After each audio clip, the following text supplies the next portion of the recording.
Good morning and welcome to our live talk program. This is Lloyd Grove here, your host. Revive Reform Radio doing our live talk program covering natural health on your Wednesday morning rise and shine. Natural health this morning here we're covering as we do our talk program. And this morning here we're looking at cancer and depression solutions. I have two different articles for you here and two different set of solutions within those concepts here. So natural health we're doing this morning here. Welcome again to our live talk program. Hopefully the blessed night rest and you're ready to take on today, this day that the Lord has given you. Let us begin with a short prayer. We thank you, Lord, again for your love. We thank thee, dear Lord, for your continued guidance in our lives. Pray, Lord, you may be with us as we look at these things, and may we, dear Lord, increase in health and have the abundant life that you promised to us. May you bless us, we pray, for Christ's sake. Amen. So we're looking here this morning at natural health, and most naturally we're looking at, as I said, the topic here. We're going to cover some things, two news articles, and then I'm going to cover short on cancer, and then most of my time I'll be covering depression. So two different things I'll be covering here this morning. And so with that, I go into my first article.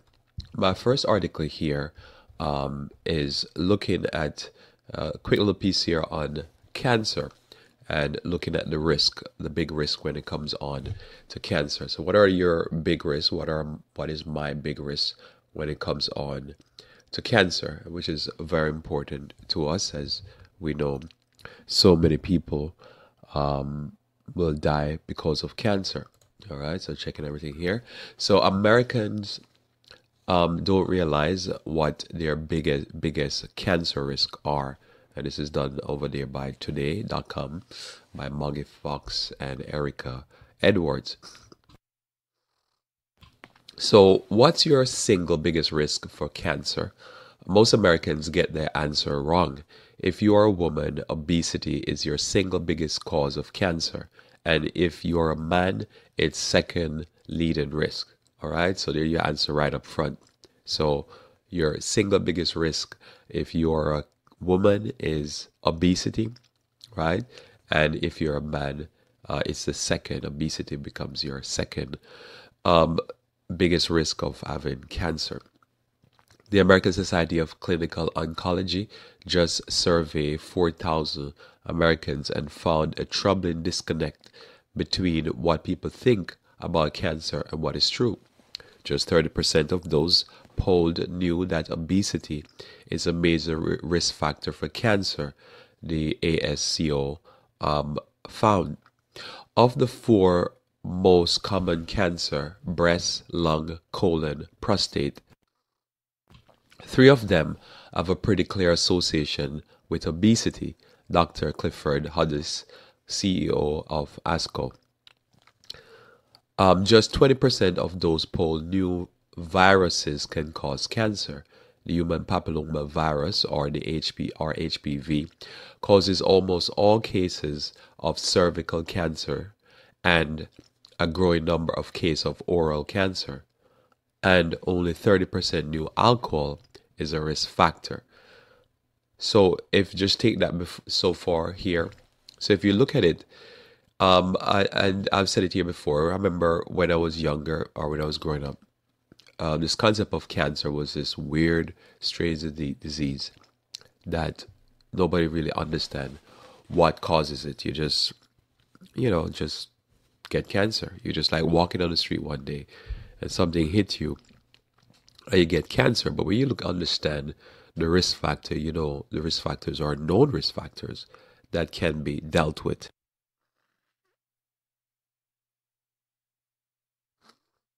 So when you understand that, you understand that obesity here, top for women, secondarily for men, then you have the three major cancers, three out of the four major cancers, breast, lung, colon, prostate, are all come from primarily they're affected by the size of a person.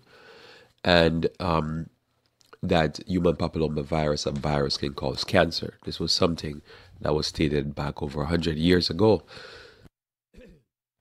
by Ellen G. White, and here we are that it is well established now that a large percent of cancers come from viruses. Most people, 78% of them, knew that tobacco use is the single biggest cause of cancer, and 66% knew sun exposure can cause cancer.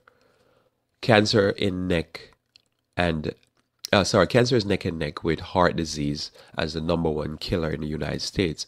The American Cancer Society projects that nearly 1.7 million people will be diagnosed with cancer in 2017, and 600,000 will die of it. So, how to cut the risk? Most Americans don't realize that cancer can be prevented. Research showed that as many as 40% of cancer cases and half of cancer deaths come down to things people could easily change, including smoking, drinking too much, or I would say drinking altogether, being overweight, and not exercising. So here you have the main things that we can do readily, easily, is to stop smoking, stop drinking, lose weight, exercise. Those four things will cut your possibility of cancer to such a large degree. Earlier this month, the Centers for Disease Control and Prevention found that almost 40% of American adults and nearly 20% of adolescents are obese, the highest rates ever recorded in the US. More than 70% of Americans are either overweight or obese, meaning that unhealthy weight has become the norm, with healthy weight Americans who have a BMI of less than 25 now is the minority. So this is something that has been developed in the last few years. Most actually, it's been happening over the long haul, but the last few years this has ballooned. So simply, obesity becomes is one of the big risk factors when it comes on to cancer, because when a person is obese, primarily there's a lot of stuff going wrong in their diet and lifestyle, which are basically will push on cancer. And so it's important to keep that in mind. And the CDC says people who are overweight or obese have higher risk of 13 types of cancer, which accounts for about 40% of all cancer diagnoses in the United States in 2014. 55% of all cancer diagnoses in women and 24% of those diagnosed in men are associated with overweight and obesity, the CDC says. So what we're getting wrong here, it says, yet people are often worried about wrong things, ASCO survey found. For example, people worry about cell phone usage, and that's a surprising, persistent belief, notwithstanding the lack of clear evidence one way or the other. There's really no good evidence that it causes cancer, and there are a number of observational studies now that suggest no special risk. In addition to that, and this one may surprise me, this one maybe surprised me the most, is that there's a number of people who think caffeine a risk factor for cancer, and there's really no good evidence for that whatsoever.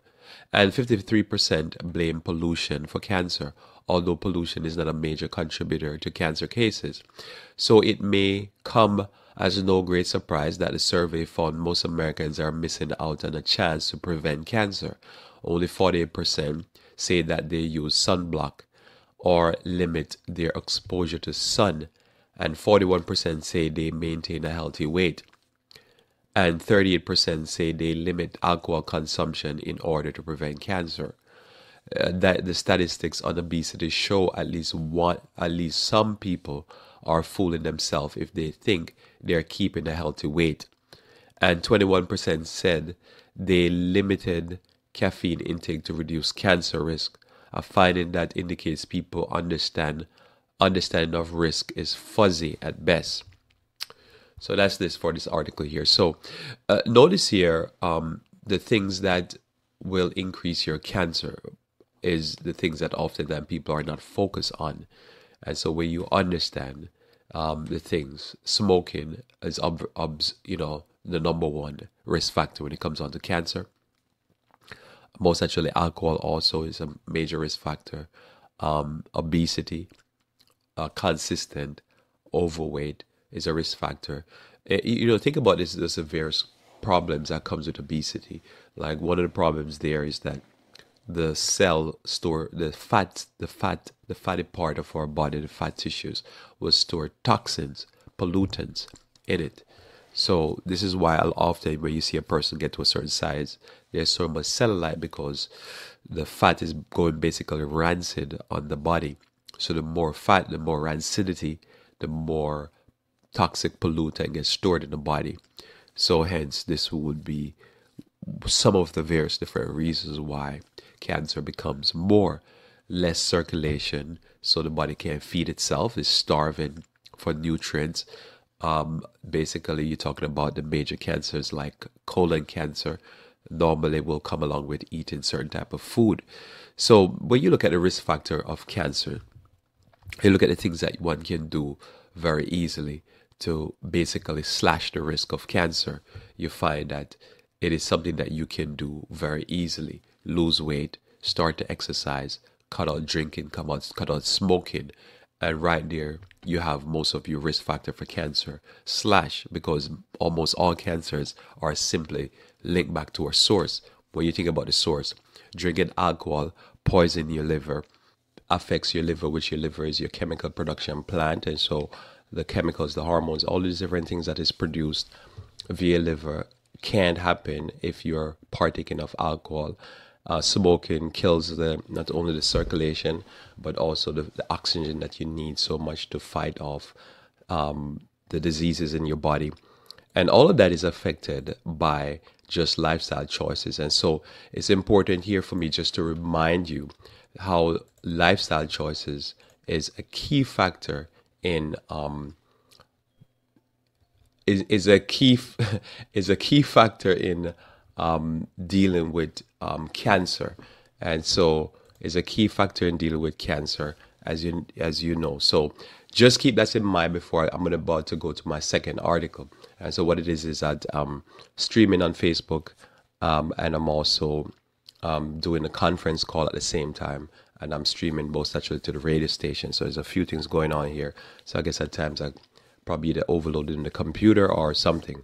But we're back up and we're totally running. So I'm going to go straight into my next article, which is the bulk of what I wanted to talk about, separately from that glitch that I just have happened. And what I'm going to talk about now is this newly released FBI documents revealing disturbing details about Sandy Hook shooter Adam Lanza. And what I'll be talking about is depression, how to deal with depression as we go through this life. So how to deal with depression. So this article I'm going to use to talk about some of what was going on with Adam Lanza, the young man that had killed, I think, 20 students over there, 20 children over there in Connecticut. And then I'm going to talk about some natural ways and practical ways to deal with depression. So again, newly released FBI documents. This is from Kevin Johnson, Nicole Godiano, and Julie Fair over there at USA Today. And it says here, the FBI on Tuesday released some 1,500 pages from its investigation into the massacre at Sandy Hook Elementary School, painting a dark portrait of the young man who carried out one of the worst school shootings in U.S. history. Adam Lanza killed his mother in their home in Newtown, Connecticut, then gunned on 20 children and 6 adult staff members at the elementary school on December 14, 2012. Lanza, then 20 years old, killed himself the same day. Virtually all the FBI documents released in response to Freedom of Information Act requests are heavily redacted and stripped out the names of witnesses and family members. In cases where the substance of the witness interview are summarized or typed reports, the summaries are often accompanied by the handwritten notes of interviewing agents. Here's some highlights. It was a weird person online. This is somebody talking about now Lanza's connection with them online. The FBI interviewed a person who regularly communicated with the shooter online. Over the course of 9 pages, the interview revealed Lanzer's obsession with mass murder and the 1999 Columbine High School shooting that left 12 students and one teacher dead. 2 years before the Sandy Hook attack, the witness connected with Lanzer through posting on the website examining Columbine incident. Lanzer, the witness, told investigators were working on a spreadsheet and documenting the details of hundreds of spree killing and mass murders. The witness described Lanzer as the weirdest person online, who was singularly focused on all aspects of mass murder. Lanza had a large negative worldview, the witness said, describing Lanza as deeply depressed. The witness said the shooter seemed to have no effective coping mechanism to deal with depression. So here's something very important. So here he says about Lanza that Lanza had no effective coping mechanism to deal with depression. So that's something here I want to point out. Yeah, one has to have some coping mechanism. If you don't have coping mechanism, you will run into some serious problem. You have to have some type of outlet that is positive that will help you when you're going through depression, and some type of methodologies to deal with it. This is what I want to talk about for the rest of the show here this morning. Pardon me. So some coping mechanism, you have to have that. You have to have outlet. None of us can go through life without having some coping mechanism, some outlet to deal with depression. If we don't have them, we will run amok. I don't care who you are, you'll run into some serious problems. So keep that in mind. This young man here didn't have any. You need to have some. And I'm going to share with you some things to do practically and also some things to do health-wise, some natural remedies and practical things that you need to do to have, because each of us can run into problems where it just overwhelms us and you have to have some backup. Describing Lanza as deeply depressed, the witness said the shooter seemed to have no effective coping mechanism to deal with his depression. He seemed to wallow in it and ride out the low periods by hiding in his room and sleeping for 12 hours or more at a time. The witness told investigators Lanza seemed to have no friends or people he could turn to for support or assistance and did not appear to have any enjoyment in life. Zero enjoyment in life. That's not good. And you will find this to be a common reality amongst many, some worse than others. And when a person gets into that point of view, I believe it's not just that they hate their personal life, but they hate anything that is happy. And this is why you'll notice that a lot of the mass murders happen where people go to a school, because with a school, especially a school with little children, it's a happy sounding place. It just sound happy. And my recollection of school when you're a child is happy. The kids, it's like a playground. Somehow I don't hear the classroom part in my mind. That they call it like you have a word picture. And the word picture is like kids in the playground playing and making noise and it's having all that happy sound. And so you go there and kill those kids. Or they will go to the movie theaters, or they'll go to a concert, or they'll go to they go to a mall, but they go to the food court. If I notice multiple times, they'll go to a food court and shoot people at the food court. It is a place where people are going to be most shocked and most disturbed. But I believe it's not the disturbance that they're doing. It is the fact that there's no happiness in their lives and there's people out there enjoying life. So I believe that's part of the coping mechanism is if you know somebody that's in this situation, to try to bring them out of that experience, because it's something about depression that I've noticed that it makes a person wallow in their pain and their bad experiences in life. They go deep into it, and when they start to think, they think more on the most depressing aspects of life, or they interpret events in the most depressing way. So if you go through 2 hours with a person, and there's probably 1 5 minute segment of that 2 hours that could be interpreted negatively, the person will feed on that. So if you're struggling with this, it's important for you to not make this become your overriding thought. You can break those thoughts. These thoughts are not your God. Jesus is your God. God is your God who created you. But those thoughts are not your God. They can be broken. So keep that in mind. And this idea of wallowing in pain is rough. So continue here with the article, while they communicated regularly for more than 2 years, the witness says the contact abruptly stopped just days before the shooting. Recounting her action to the news that Lanza had been involved in the shooting, the witness told investigator, Lanza was more effed up than I thought, or more messed up than I thought. So again, imagine whatever was just described to you is really messed up. That person is a person that wallows in their pain. That's really tough, because we all go through pain. But when you wallow in it, when you seem to just go deep into it, it's tough.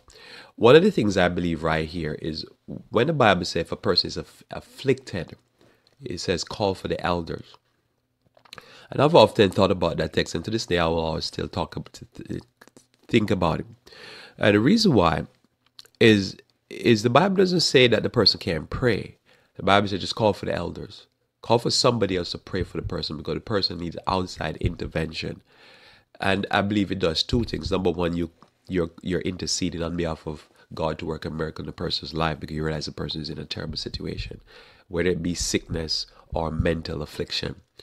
But also what it is that you need people who are calling for positive in the presence of the person. Because when you're sick, depression will set in, and I'll cover that in a second. Sickness can cause you to be depressed because you feel sick.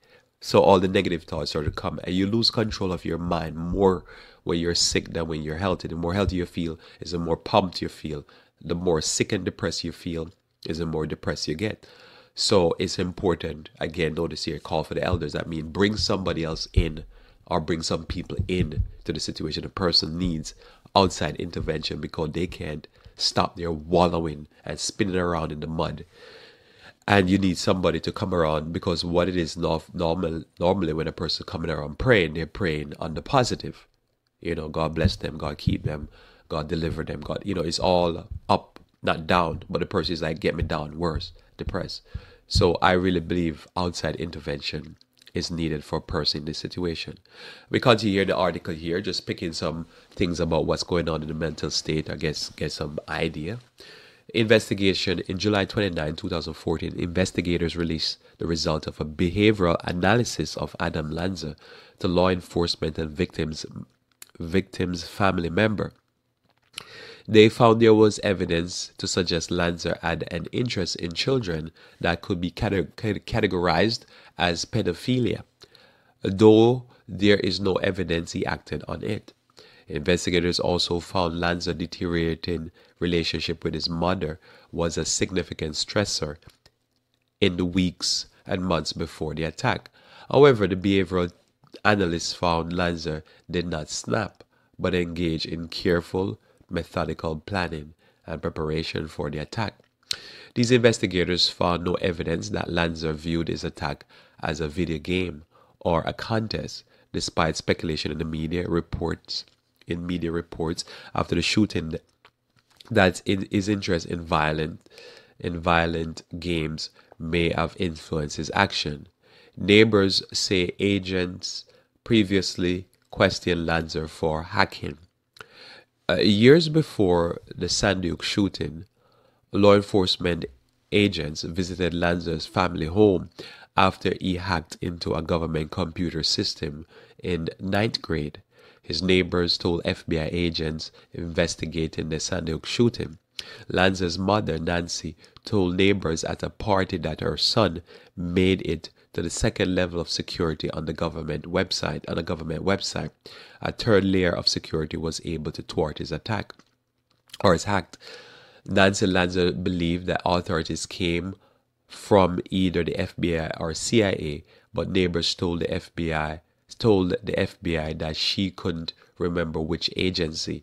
When they came to Lanza's house to investigate the potential cybercrime, Nancy Lanza told officials her son was extremely intelligent and he was trying to challenge himself, according to the document. Agents then apparently told Nancy Lanza that if her son was that smart, he could have a job with them someday. The FBI Tuesday found no immediate record of a contact with Lanza prior to the shooting. Then, almost finished here, says, in separate interview conducted just hours after the shooting, an unidentified witness who appeared to be a family member discussed Lanza's long struggle with personal interaction and his diagnosis with a type of autism known as Asperger syndrome. According to the FBI document, Lanza's mother told the witness that Adam had weirded out in the aftermath of Hurricane Sandy, which ravaged large swath of northeast coastline just 2 months before the Sandy Hook attack. Adam and his mother spent days in the house without electricity, the witness said, because Adam refused to go to a hotel. So he had weirded out, he kind of isolated himself and all that stuff. So here we have this constant connection between depression and these mass murders and how, and suicides and all that type of thing. So there's a connection, and we see the connection constantly there. And sometimes people ask the question, so is it probably the drugs he was on that put him there, or was it the depression? But most of the time the depression comes first, and then the drug use exacerbate the problem. So here we are. This is what's happening with Adam Lanza. So whatever the case is, whatever one believe happened, there's a lot of theories out there and a lot of confusions.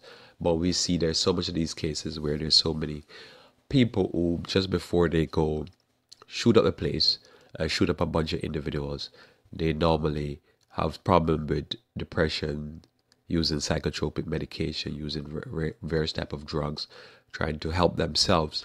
And so I want to put forth here some things that one can do to be able to help oneself when it comes on to depression. And so this is something that affects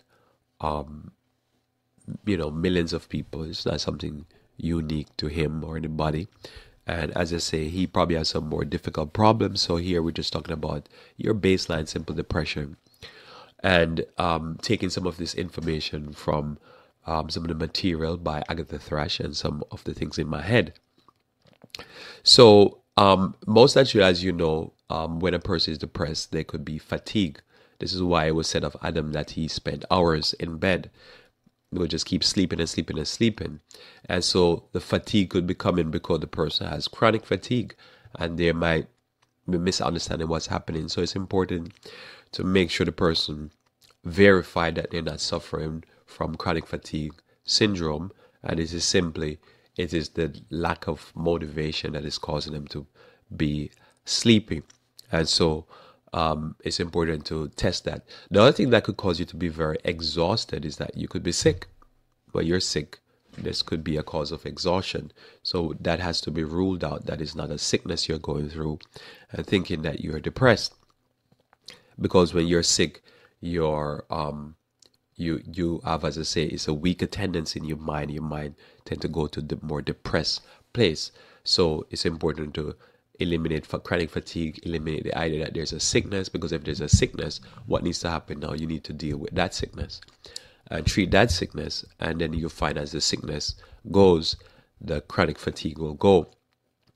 Also, most naturally, one need to know that there's some time with depression it could be caused because you have a underlying issue in your life that you're going through that needs to be addressed or dealt with, because as long as it's there, it could create all kind of depression, all kind of anxiety, and so forth. So sometimes that's just something that you have to deal with and that has to be eliminated. It's not that you could be going through some type of loss that you just realize somebody died years ago, you never mourn them, or whatever it is. And as you're going through that, you're probably depressed, but not depressed in a permanent state of it's a sickness of the mind. It's just depression in the sense of you're going through a loss. So all these things, it's important for you to know. And what it is sometimes for you to know that says you're going through depression is that when you sleep, so somebody sleep for say they slept 8 hours, say they slept 10 hours to 12 hours, say Thursday night, and then Friday night they slept 8 to 12 hours again, and then Saturday night they slept another 12 hours, and there's no satisfaction. It's not satisfying. You're not feeling like you're rested now, you're ready to take on your day. You just want to keep sleeping like that. Well, something is wrong. It is something wrong that is going on in your life, in your brain, and it's something that you need to take some of the things I'm going to advise you now and deal with. So as I say, if you're not sick, if you're not having chronic fatigue syndrome, if you're not going through a temporary situation, a valley in your life, and you're feeling depressed, then you have to start thinking, well, something is wrong. I need to look at something more. If you're getting sleep, and after days of getting sleep, and you're not sick, and you're still feeling like you just need to just stay in bed and avoid people, well, you probably, all right, you still have to go there and get that diagnosed. But just, this is a starting point, all right? So you probably need to start investigating and say, well, you probably have some things that you need to do, some of the things I'm talking about here. And then if this is the case, then you need to move forward with some things. So most actually, some of the things that you need to do was stated earlier when I talk about cancer. Note again, what are some of your bad habits? So we just deal with that up front. What are some of your habits? Are you a smoker? Most of the time, if you notice, people smoke to relieve stress, but it's smoking after a while causes them to look stressed out because it's not working, because it becomes a poison in the system. Are you a coffee drinker? These things affect the nervous system. You want to be able to get rid of that, get rid of smoking, get rid of coffee. Are you obese? Probably you want to be able to start losing some weight, because I've known people who are depressed, and I don't think they're having a mental problem per se, in the sense of their brain is physically lacking like lithium and other nutrients or minerals. But I think what it is that it's just the weight is causing them to feel depressed. So that's a fixable problem that necessarily need counseling, or they don't need mental health solutions. What they need is just to simply lose weight.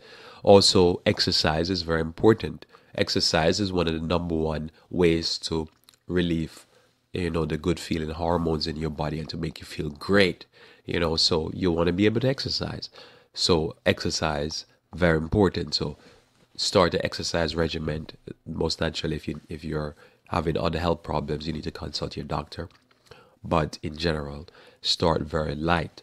Don't go at it very hard.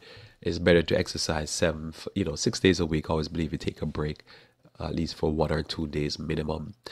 But you exercise, and when you exercise, it's one of the biggest solution. I noticed when I saw the picture with Adam Lanza, he looked very frail. That's one of the things I noticed. This will add to your depression, either looking too large or too frail. But that tells me that he probably wasn't a very active person. He was a person that the body needed some detoxing. We'll talk about that. So you needed to clean out, and you need to get a regular exercise regimen that would lift his spirits. So important for you to deal with depression. It's important to deal with that type of thing, and you realize that the body will start to increase, or the brain will start to increase in how it feels. And that's important. One of the things to do is to limit or eliminate watching of regular television. So the average American spend hours, I think they say it's normally 4 to 7 hours on a daily basis every day watching television. And so the brain get crammed with too much information, but not only too much information, but too much information that is sick. and sinful. And so, if you're being crammed with too much information that is sick and sinful, then you want to be able to cut that off. Notice they were analyzing if Adam Lanza and think that he was playing a video game. You know, you go into a building and shooting it up. That's a lot of those video games nowadays are. And so it's imagine some of these young men, they isolate themselves in their mother's home and they're there playing hours and hours of video game. So by playing all those hours of video game and then from that to probably going to watch movies, watch YouTube, all that information and all that what is being consumed is nothing happy. It's just darkness. It's murder, killing being displayed. It's just violence. It's nothing positive. So just imagine a child at 20 start playing video game from their, I don't know, 3, 4, and they're playing video game and that's 17, 16 years of darkness being consumed for 4 to 7 hours every day, plus all the movies, all that stuff there. Darkness begat darkness. It's just important to understand. And then we add to that the number one genre music is hip hop, and a lot of that is just more darkness, more violence, more proud show off. You add all of that to the brain, and it is a wonder more young people are not breaking and just killing off everybody, because that's a lot of darkness for within the course of 16 years between probably the child is 3, 4, 5, to be feeding the brain and not expecting some dark results. So what does that mean for you? That means one need to limit and eliminate this type of darkness. If you can eliminate it immediately, you need to cut it off. But if you are having suicidal or murderous thoughts, I'm going to tell you the number one solution is to cut off all violent music, all depressing music, all depressing movies, all depressing video games. Just cut them off and you'll find that it will not clean your mind, because you still need the word of God for that, but it will start you in a path where your brain will stop having these recurring darkness. If you remember the person that did the shooting over in Las Vegas, his girlfriend said that he would be laying in the bed at night and be screaming. That's probably watching one too much horror movies. Probably every time he laid on a bed at night, he was probably having a dream about a pack of dogs chasing him and eating him. And I can't imagine having that type of dream and what screaming what would be going on with. So when you understand that, you understand this is a cause and effect. It's not just a person is born to go massacre people. The level of darkness that we entertain ourselves with is part of the problem. Another thing that they have observed when it comes on to depression, it says adrenal exhaustion is something that has been observed from stress may represent a portion of the cause of major depression and suicidal behavior. A study done on the suicide victims showed a hypertrophy of the cortex of the adrenal in suicide victims compared to those dying of other causes. For individuals under extreme stress, the use of licorice tea might be very helpful. And this will increase the function of the adrenal glands. And this was found in the American Journal of Natural Medicine. It was a 1995 piece. So think about this. So when they analyzed the adrenal glands, they found that the adrenal glands were swollen. That means it was being overworked for people who died primarily of depression and suicide. They had the suicidal behavior and depression before they died. So why? Because the adrenal glands is primarily for flight and fight. So normally, the person said the adrenal kicked in because what happened is that the person got scared, or the person see a car coming to them to crash into them and kill them. And the adrenal glands was a kick in. This was to give you extra power, extra alertness, extra swiftness. But the adrenal glands can't be functioning on a daily basis. And so if a person is in a fight or flight mode, then what it is the adrenal glands is overworked and they're normally exhausted. Notice adrenal exhaustion. Adrenal glands is just whipped to the core, because every day to get a person get up is they in a fight or flight mode. I almost could guarantee if they study most of these mass murderers, they would find that their adrenal glands the pituitary glands, the thyroid glands, every single gland that has to do with the rhythms, the circadian rhythms in the body, is overworked because the person is never relaxed. The person is always, as I said, wallow in the depression. The person is just whipping themselves over and over again. And so as they whip themselves like this, what it is, the body doesn't get a rest. So they're in a fight or flight mode when they're supposed to be relaxed. So if a stress happen, whoo, it whip them down. Notice here that, and it probably is just a coincidence, that the shooting in Las Vegas happened just after the hurricanes, and then the shooting here with this Adam Lanza came after the Sandy Hook. It's like anything that is stressful is like send the person into a deeper distress. So if a normal day they're depressed, then when there's a stressful day, it becomes even more depressed because there's no fight or flight because your adrenal glands is exhausted. So one of the things they suggested here is licorice. Licorice is important to. It's normally licorice is classified as adaptogen. It may helps you to adapt to stress. It feeds the adrenal glands. Also, another herb that I think is important for everyone that has depression or that is stressed out, even if it's just a temporary stress of losing a loved one. A immediate herb to take, other than licorice. Licorice is one of them. Secondarily, I think holy basil. Holy basil, as similar to the basil that you would use, but this one is it's the santum. I forget the word for holy in Latin or Greek, santum, but it is the holy basil, not the regular basil. This basil is used to again stabilize and feed the adrenal glands, and so it will nourish the adrenal glands so it can work better, and it will help also calm the person from depression. It helps with depression, so and stress. So holy basil, licorice, two herbs to use on a daily, and not so much licorice, but more so holy basil can be used on a daily basis, long term. And so it's important if you know somebody going through depression to encourage them to take that type of herb. Also, I'll show in there, which I have in my depression formula, my herbal remedy formula, is the herb lavender. Lavender is very good as not only aromatherapy, which I'll cover in a second if I have time, but also lavender is very good for depression as a herb, just to take as a herbal remedy. That flowery thing I'm talking about, the sweet smelling lavender. It's not just good to smell, but it's good to take inside of your stomach. All right. Also, other medical conditions that can make a person feel like they're going through depression, most naturally, are lupus, AIDS, because again, what it calls stroke can make a person be depressed, heart disease, Parkinson's, and so forth. And anything to affect the thyroid, as I mentioned earlier, parathyroid, and if most such a person is going through dementia, Alzheimer, diabetes, this could do it. Also, head injury. This has become a big thing in modern times because of the sports. Finding out, especially with football, American football, find out that the person who hit them head often or get hit in their head normally could be increase in depression. And we see this here bigger than a few years back because they're now realizing getting hit upside your head is not a good thing.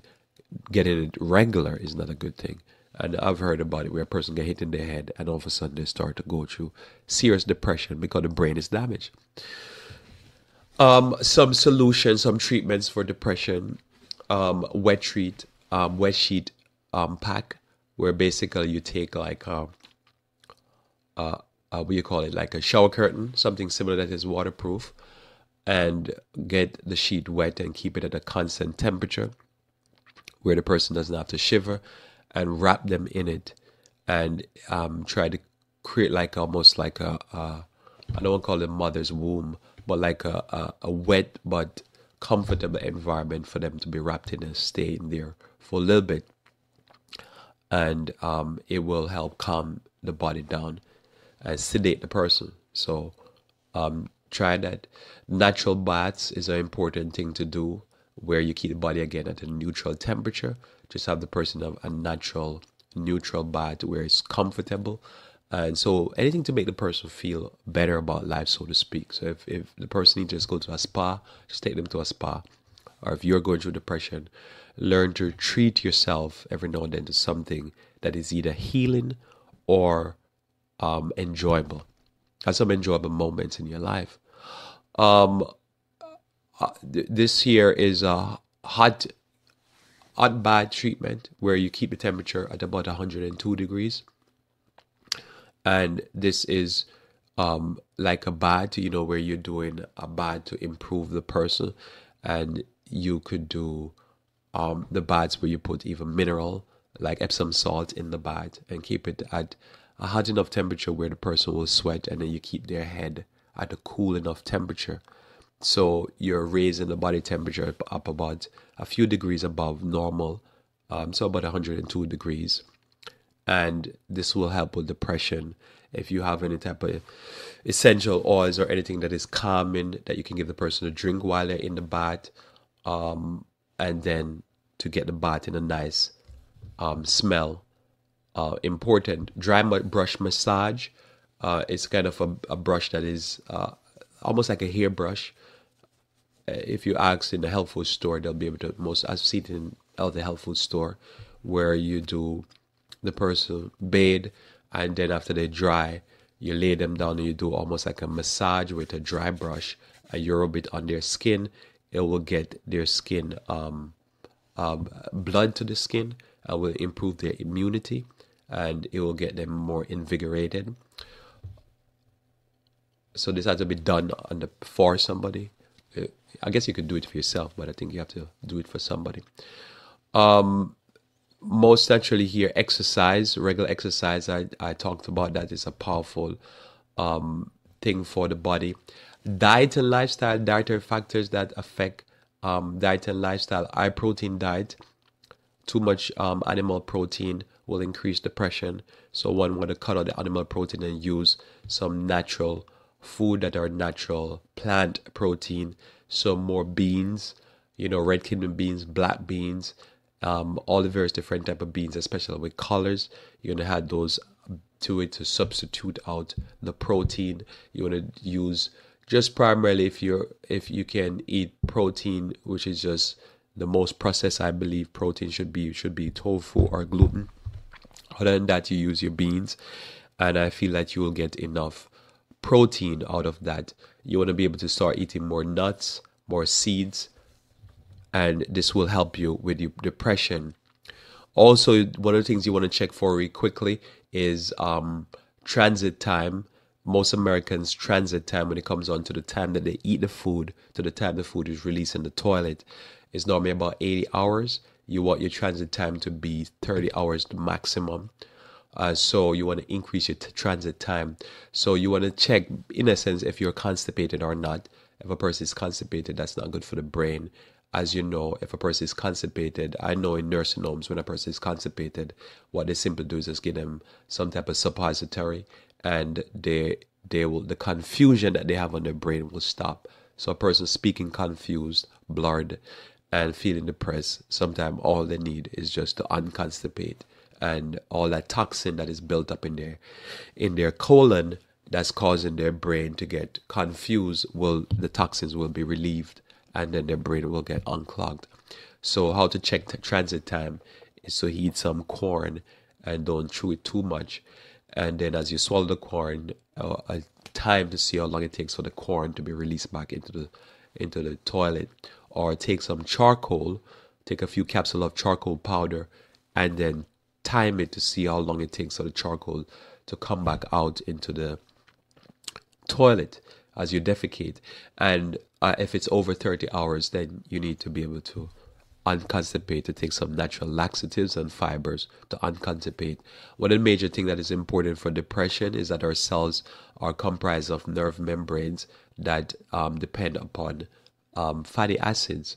And so the best source of these fatty acids, the various different types of fatty acids, whether it be omega-3 or omega-6, would be number one, flaxseed.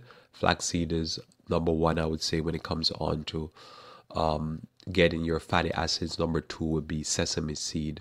And so here are the lists here: flaxseed, walnuts, very important. People always say, look at walnuts, they look like two hemispheres of the brain. So just in case nature didn't give you a good enough suggestions what to take for the brain.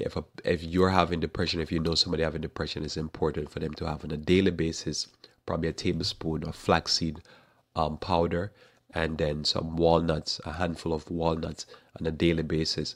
This is very important for lifting depression.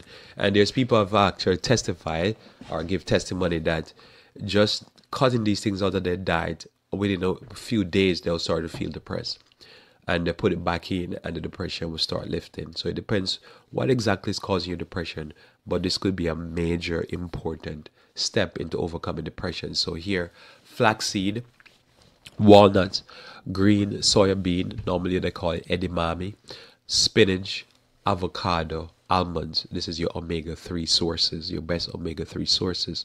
Omega-6 rich foods include safflower oil or safflower itself, sunflower, so you can get that from the seed, from the oil, corn, so some nice organic corn where you can get it, and sesame oil. So I normally make a sesame seed dressing where I take the sesame oil itself, and you can get it lightly roasted or heavily roasted, whichever way you like it. Most naturally, probably if you're taking it for health reason, not for dietary reason, you get it lightly roasted sesame oil, and you add to that some little bit of water, some salt, onion powder, garlic powder, probably some sunflower oil again, which is going to help you again with your brain, and normally that's it. Oh, and lemon juice, sorry, and some lemon juice, some fresh lemon juice, and you shake it up, and that's your salad dressing. And you have that. That's not only good for your salad, but it will help your brain. Most actually, you want to eliminate coffee out of your diet, as I suggested before, and alcohol eliminate out of your diet. And as you know, that many of Americans are so addicted to alcohol, but alcohol is associated with depression because alcohol is damaging the brain. Think about it. You're taking something that is a damage to the brain, it messes the brain up, it make you go lose control. It damages the brain. So you want to remove alcohol out of your diet and any type of stimulants out of your diet. You want the chemicals to be adjusting your brain flow. Think about it. So much people will say, well, part of the problem with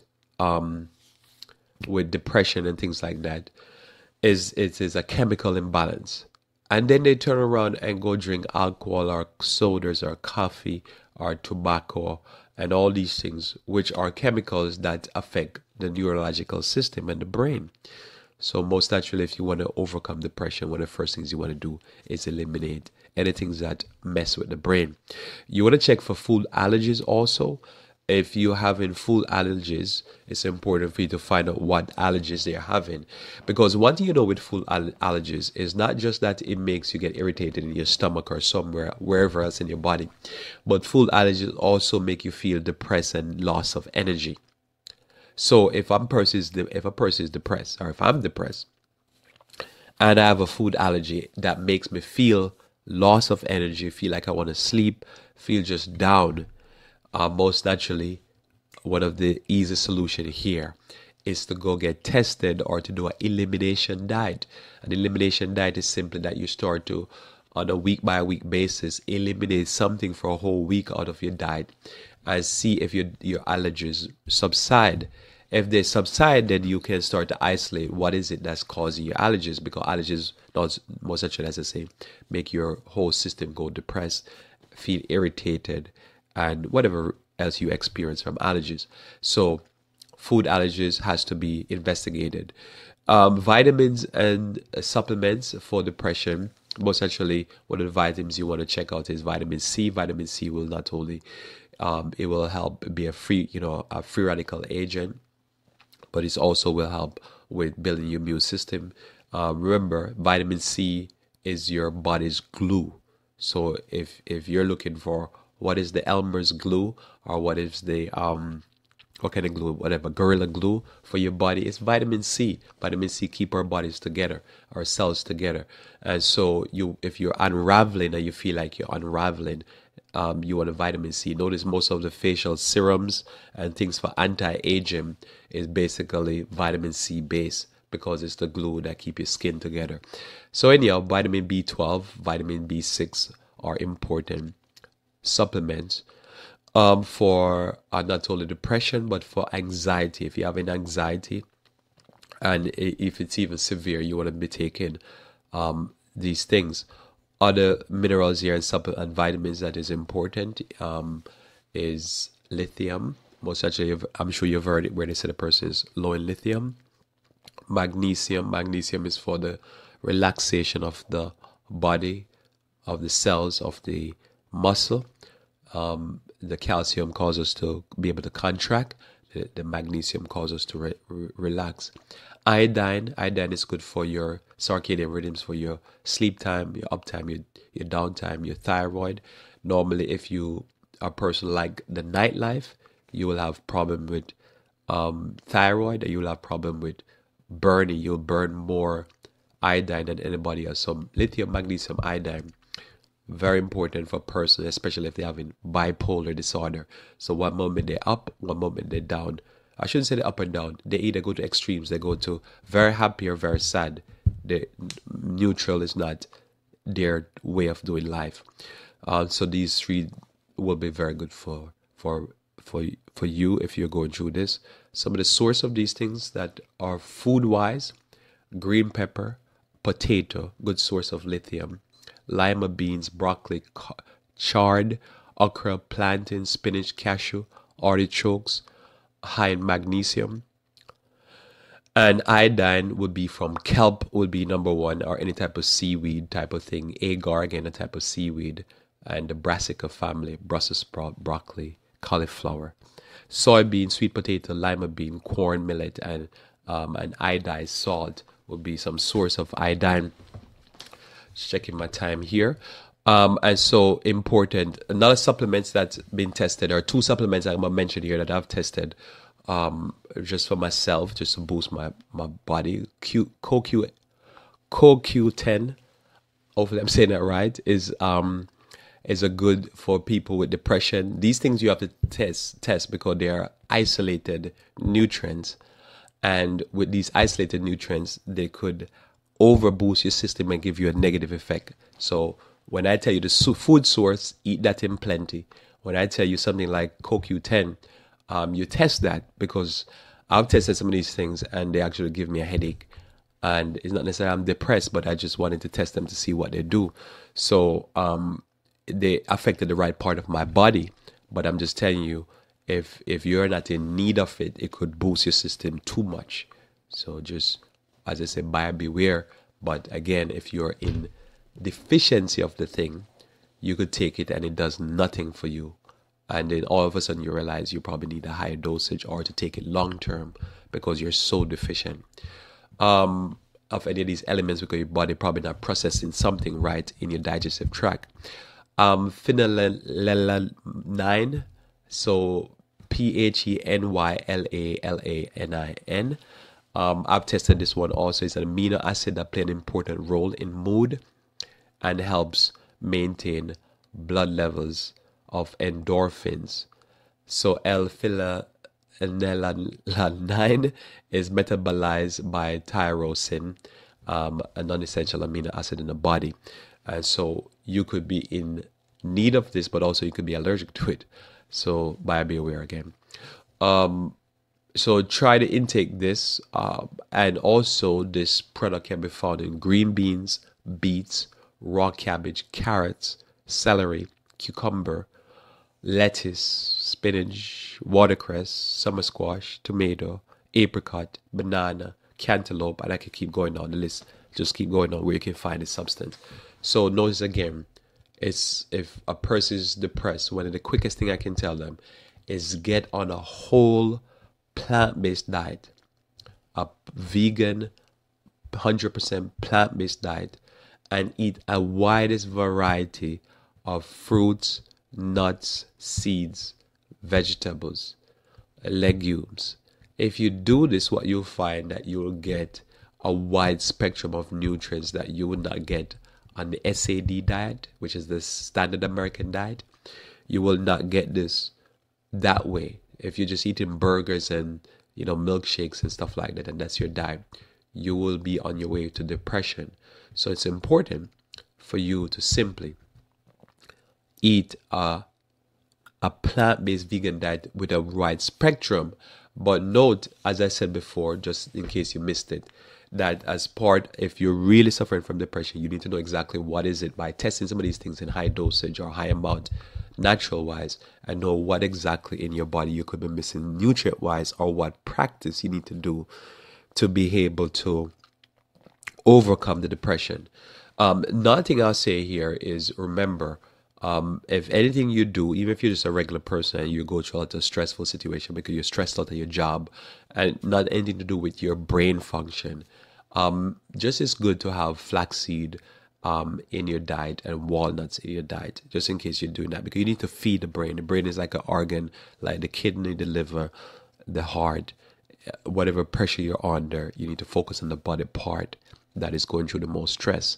So if your brain is going through the most stress, you find yourself having a lot of headaches, high amount of water. I didn't cover that yet, but drink plenty of distilled or spring or filtered water, and drink a lot of water to feed make the blood flow, and then do some of the things I'm saying here: holy basil, walnuts, soybean, flaxseed, major part of your daily regimen to feed the brain. A few more thoughts before we close here. Serotonin is a brain transmitter that plays a key role in elevating one's mood. Low levels of serotonin are associated with depression. So food containing sufficient amounts of tryptophan, such as black eyed peas, walnuts again, almonds, sesame seed, pumpkin seed, brown rice, tofu, are needed as raw material for the body to use to make serotonin. So that's a feel-good chemical. So somebody come to me and say, well, I have some depression problem, I need marijuana. No, I'm going to read to again what you need. What you need is, other than exercise and flaxseed and, holy basil and all that stuff that I mentioned before, listen to the replay. Black-eyed peas, walnut, almonds, sesame seed, pumpkin seed, brown rice, tofu as a regular part of your diet on a daily basis. You feed the brain and the brain will bless you. You starve it with the SAD diet, the SAD diet, the Standard American diet, and you will be punished for it. Again, just a few more thoughts here before we close. Herbs to take other than what I mentioned here with holy basil and licorice. Add to that St. John's wort and ginkgo biloba. Very good for memory, for circulation of the brain, for lifting depression. Also, another thing to take here is, oh yeah, I did say that, ginkgo biloba. Not a few more thoughts to do are aromatherapy. So make sure inside of your house you always have fresh air coming inside your house, even through the winter, even if it's a small amount. And to add a good feeling, remember with Adam Lanza, he felt like, this world, he had no pleasure in this world. You add little pleasures to your life. Get a little one of these little, what they call it, like the infusion thing, that thing that shows up like a mist. I forget all of a sudden what the name of it. And add some aromatherapy essential oils. So add some Litsea, add some ylang ylang, add various different type of lavender, add orange blossom, add these things to your whatever that mister thing you have in your house. Hopefully if you don't have it, go out and buy it. There are various different stores and online. And so when you're inside of your house, you smell something pleasant. Make your life pleasant. Don't wallow in your pain. Whatever pain you've experienced in the past, just aromatherapy it away and get rid of it. Light therapy is an important thing to do. Go online, go on Amazon. I actually do a program one day on this. Go on like Amazon or one of those places. Just go online, Google light therapy. And what it is that it's a bright light that is of a certain spectrum. It's in the narrow band of the spectrum. I think it's around 409 something or whatever it is. And you get that band of the spectrum. There's various different light therapy, but there's some specific ones that many people have claimed to help them very much, where they do about 20 minutes to half an hour underneath this light that will make them feel better. So consider light therapy, and most actually the best light therapy is to go outside for a walk and get some sunlight when it's sunny. But when it's not sunny, just go on the light, sit there for a few minutes and do that. Massage is important, physical exercise, As it says here, don't overindulge in uncontrolled sexuality. Everything has to have a limit. Everything has a time and place in this life. Avoid masturbation. Amalgam fillings have been shown to connect with depression. So if you have amalgam fillings in your head, they have done studies and show that people have amalgam filling as experience depression. So remove all the amalgam fillings out of your head one by one, because it's a poison that's going to your brain. And last but not least, that's most actually trusting God.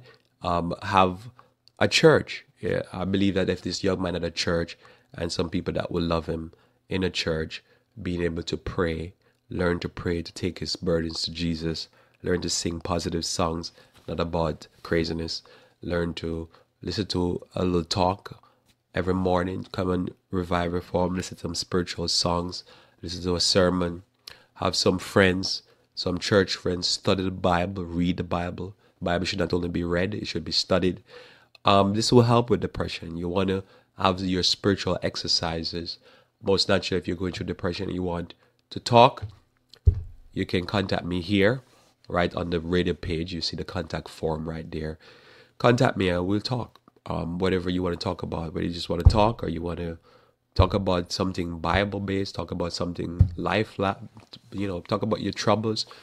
Have somebody to reach out to. Have a option out there where if you are under stress, you have somebody to talk to pray with you, to counsel with you. I really believe in that, and this will help major depression and minor depression. It's sad to see so much of these people are killing people, and one thing is common with almost all of them: they're isolated and depressed. And it's sad because I know in the country the big push is that we are evolved, we're from monsters or animals, and it just make very depressed people. You're son and daughter of the Lord, and you're not made to live in isolation and die in isolation. So reach out and have some people to reach out to you and bless you. God will really help you if you do this, but don't isolate yourself and think you're an island and that all the bad things in life that has to be there. Just do some aromatherapy. Get some fresh, beautiful scents in your life, and have some people around you that bring some aroma to your life. Don't isolate yourself. It's not necessary. God never created us to be like this. Let's pray. We thank you, Lord, again for your love and the mercies that you bring to us. We pray, the Lord, that you may continue to bless and guide us. We pray, the Lord, for your spirit to be upon us. May you bless each and every one that is here. And if there's somebody going through depression, I pray that you may help them, dear Lord, to not only apply some of the things that I communicated here to them, but to seek help, seek others, seek thee. May you be with us, we pray, for Christ's sake. Amen. Thanks again for being with us here on Revive Reform Radio. Looking forward to talking to you tomorrow morning, where we should talk about current events. Until then, I pray that you may continue to walk with the King.